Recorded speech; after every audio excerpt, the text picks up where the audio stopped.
le tua whanau e whakaro whātua tāpanga le tunu whafonga mai e kala mole ni o uli mo tala tumoa mole le tio Samoa tse mai tolo a mo. Tā pā si mo Peters e tala no atu le ACT ni whai unga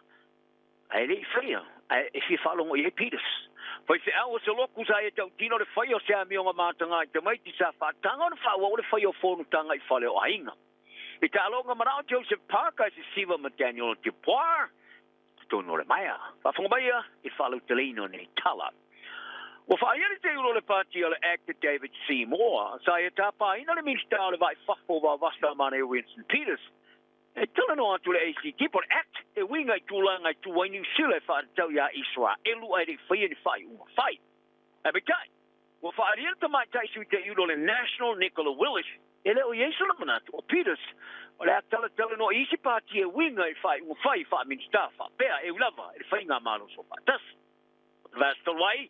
ta pālota langongo i New Zealand tō latu ia Peters e liu ngā whono malo o whātasi. E wha mautu wai manatu o le wha masnongo tū la whono wha wau malo e wha pēa. O le iai o Israelu no whanga no fwoi e tangata Palestina e wha soli tū la whono.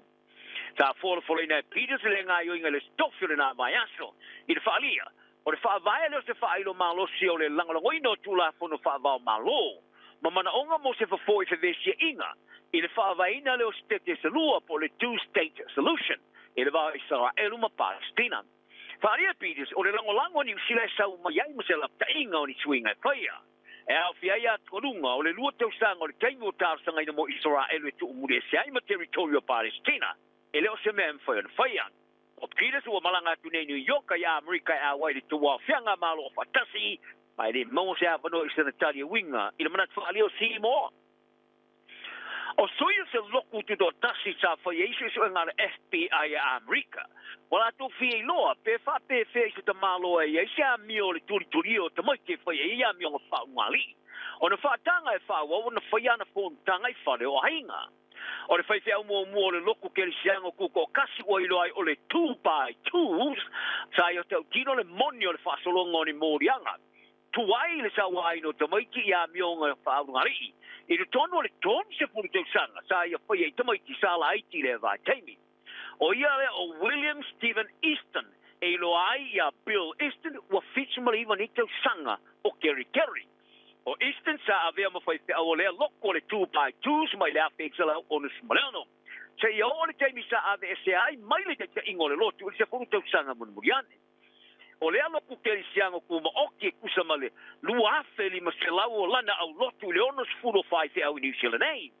Ai ele o lesi torino se fala tonga mo so soni po se charity. Ele o ye po se ingoalo ia a poni no fuanga e fa ia la ku lok. Ai o se pine fa mau le loku. O ana fai feu e feo ai solo te tolua mana no fai fale o aingo sui o le lotu moni fo tanga. Ia fe puare te sanga nei sa fa mau ni ia le vanga su a fa pitol FBI America. Wa amateina desa la to se suenga ile loku ale 2x2 ai pole the truth e lo ai foi. Ele pine le fa mauninga le FBI ai lo ngoina i la to e tangata ni sila nei. Sa tua ia le afia i sa wanga fai pe o le loku. O isi do tonu o le loku sa la to longo le toni sila o Easton. E yeso na wingo se fa manu fe ai pole predator. E o mai lava le tau sang tolu ai. Fa wona ve ma vai ngo fai pe awe awe pono tanga i fa le o ainga. Le so lua le vaso nei sa tula i lumon fa mastonga i kai kohe district court ma fa wa wa na ta fia se yo le taimi la wai lona fastalanga ona sori nga tula fono sa fa solo le tons to sanga i te maiti to ono a ola iti le va taimi a fia i mastoma kiti na ole alu to sanga o le talavosa sa i sei ele ole ono se emaili sa i au natu le au maulunga le Bayfield High School i Dunedin. Ve na fadi ai e leo. O leo fa au penga ina sa tau nu i lea. O ngai no walongo ina i eise fa mata uli te o le vanu ritaya o na nafi. Sa mafu e na loka lea onga mawha peao e se ai e leo. E lima sa lau lima spulo. Ta maiti mana au penga ruenga mai lea onga. Sa fadi ai e leo sa tini senior officer Billy Nick Lee. Sa sueina e leo e se pale i taniti lea o uli na nafi. Masai sa i eise talavo e spulo na tuksanga. O le atu lai lumor whamistonga motu pulanga i taniti le ato a taiao i le mōrianga o le whaio se whamatau le oti. Wadi li o lo ngā lua whātasi leo ma le a onga suenga mai fōringa mai e iei nisi o mōrianga e whaia. O whāta o toina le malo ni sila le amataina ia le leila loifo ma le tasi satelite mo le whaongaina lava e i la tau.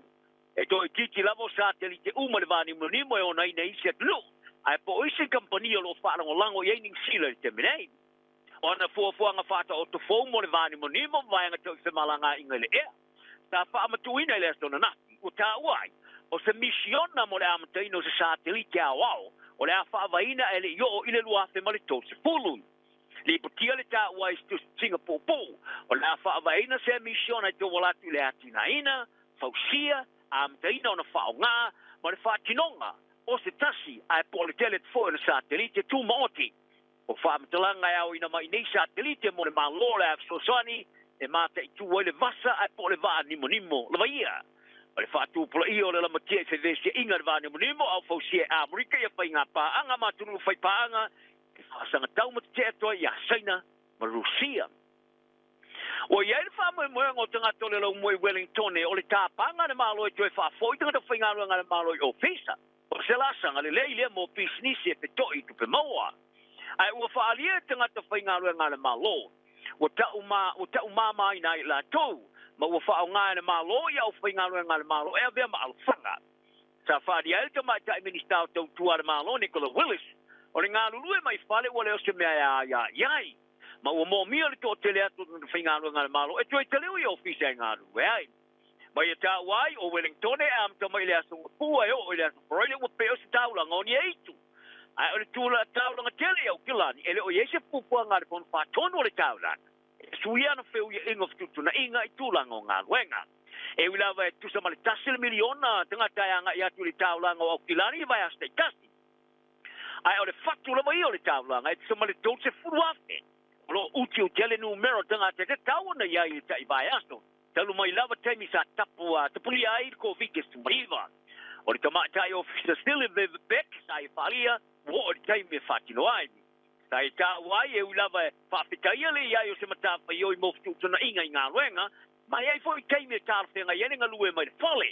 wo le taimi to ilo nai le ai inga faria pek o mo mia business se tu le ngoni sele ni moa ma o te tau ai foi fa la por tonga tu mo oti ona tu fa fo ia tu la tu tanga fa ngā luenga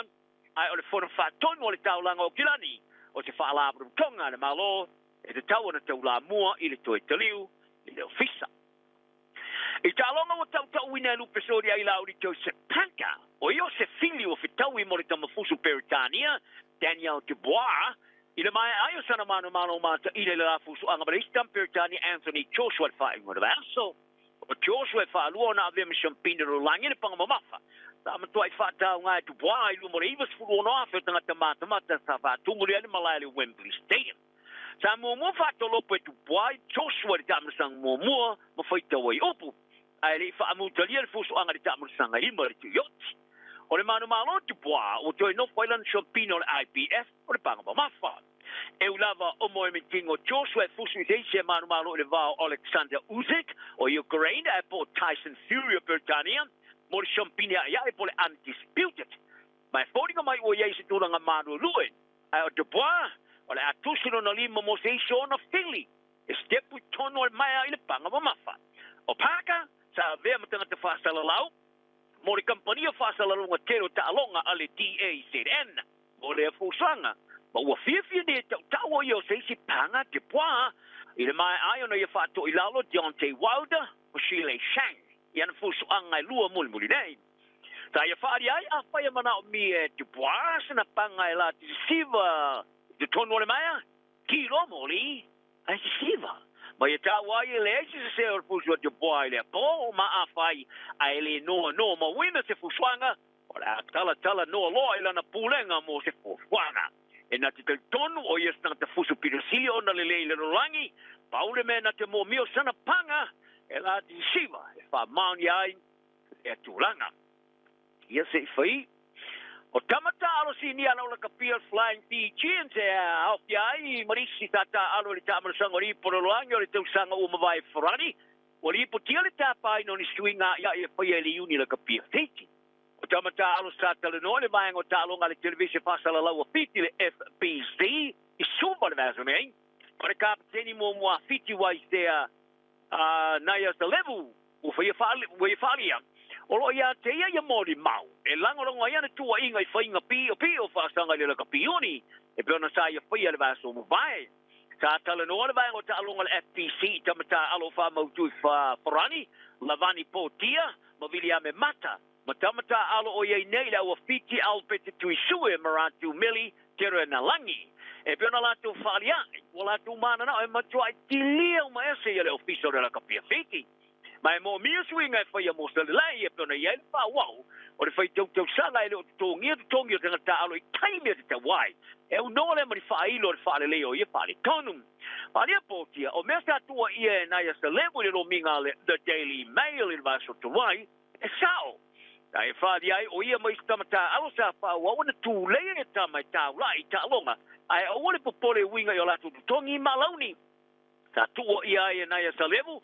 ai ai se tu langa la tu te fa tu ese ai male ta longa le quarter final ma England le pole rangi Forani tu wai nei no le tuai ona mo la tu tongi malauni ta te tino ai le te fono mo le te minea le kapia fiti pita mezi ia le tuai ona mo tu tongi tamata alo ai sa tongi malava Mai tapai na ya salevu e o foi na ni fa mauninga ona tuainga.